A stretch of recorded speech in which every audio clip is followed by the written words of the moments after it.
Thank you. Now, I don't know if I can live up to that. Before I came up here, Georgie said she was going to introduce me, and I said, well, are you going to say nice things? And boy, did you ever. So next week, just like we wrote it. I do believe in the cause, right? I understand the issue, but I think anyone who has gotten to know Georgie and the Blackbirds understand my interest.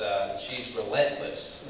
Would not let me not understand or work on this. So the work that we've done is in part because of the unfairness of the issue, which we'll talk about, and the fact that I personally believe in resolving it in the same way that the people in this room do. But in large part, it's because of Georgie and the work that she's done, and anyone who knows her understands that. So thank you for your friendship and for the kind introduction. And we did hold the first hearing on competitive bidding as a result of having brought it to my attention and the impact that it was going to have on small businesses. I'm the subcommittee chair on the Small Business Committee, so I was able to call some folks up to the table and explain what's the thinking that goes in behind this and what's the impact going to be on small businesses around the country. And as you know better than anybody, because these are your businesses, these are unique services that individuals depend on in their communities.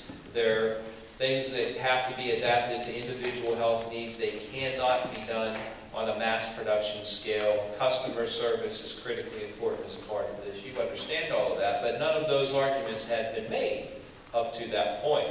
And I think it was because of that we were able to get the ball rolling, and as a result get the 18-month delay in the initial competitive bidding process. And there was a lot of hard work from the people in this room that helped make that happen. There was no one person either on the Hill or off that made that happen. It was you. And I know you're strategizing on your lobbying visits for tomorrow.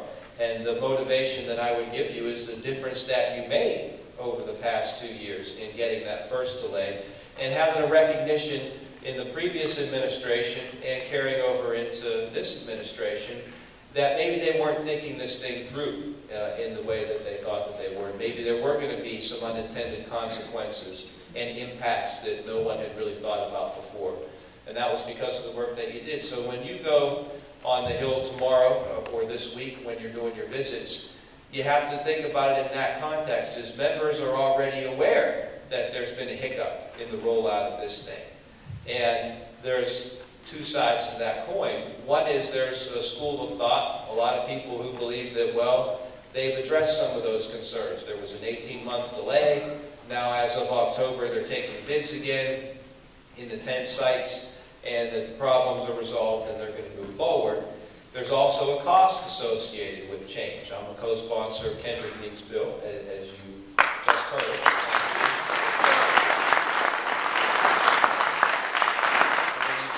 Kendrick tomorrow, whoever's going to see him, make sure you say thanks, because he really is a leader on this. I've heard him talk about it, and this is something he personally cares a lot about. It's not just a name on a piece of paper. But that bill's out there, and there's a pay for that's involved, because now that the competitive bidding has been implemented under pay-as-you-go scoring, we have to have an offset, and that's in there. But I do think there's some fatigue that's crept in over the past couple of years now. The fact that the bids are coming for the second time, and there's other issues on the table regarding health care. It goes without saying that you're going to run into some pushback from people who say, well, there's a lot bigger issues and we've already worked out. And you have to win this debate by talking about the impact that's going to be made in the members' district that you're sitting in. And I know there's people from all across the country here. I'm from Western Pennsylvania.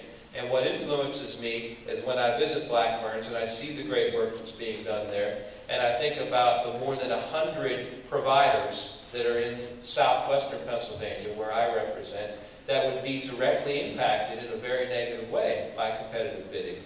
And most important, it's not just the impact on your business, it's the impact on your customers.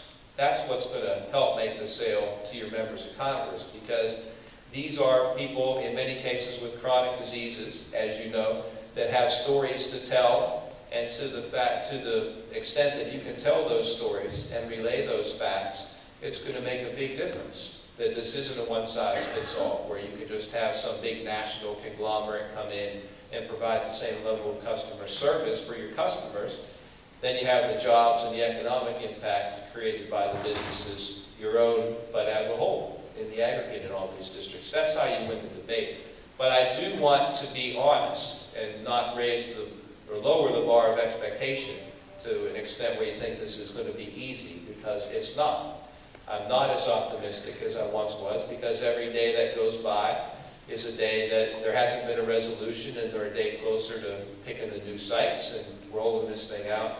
And at some point it becomes a balance that you can't swing it back. We're not there yet, but it's getting tougher. So you do have your work cut out for you. I think Kendrick's bill has gotten some traction around the Hill, and I think as part of the health care debate, I know people are concerned about power wheelchairs and oxygen and issues associated with that, as well as competitive bidding.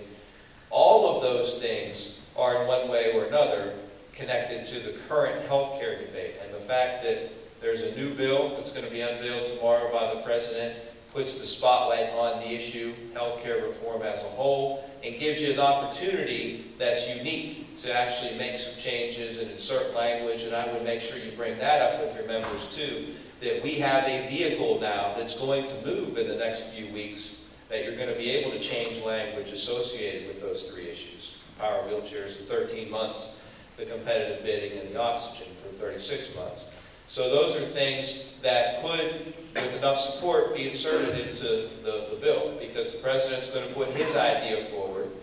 But as you know, there's going to be changes made, and they're going to have to win votes here and there. And perhaps your member of Congress is somebody who's on the fence, or someone that they need to maybe give a little bit of a tweak to sway them to a yes vote, if they're so inclined.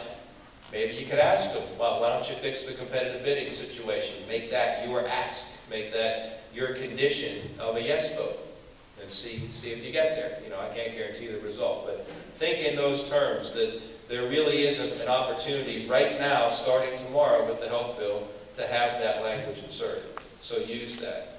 And again, I would just say thank you for the work that you have done, because we are not there yet. The outcome is far from certain, but we are certainly still in the game, and none of that would have happened without the people in this room and the association's work that went into this, keeping the ball in the air. And I do want to just personally thank you, because that helps me make the case with regard to the hearing that we held and some of the letters that we wrote, and working with the Bush administration and then Obama, that there are people out there who care deeply about this issue and are willing to work hard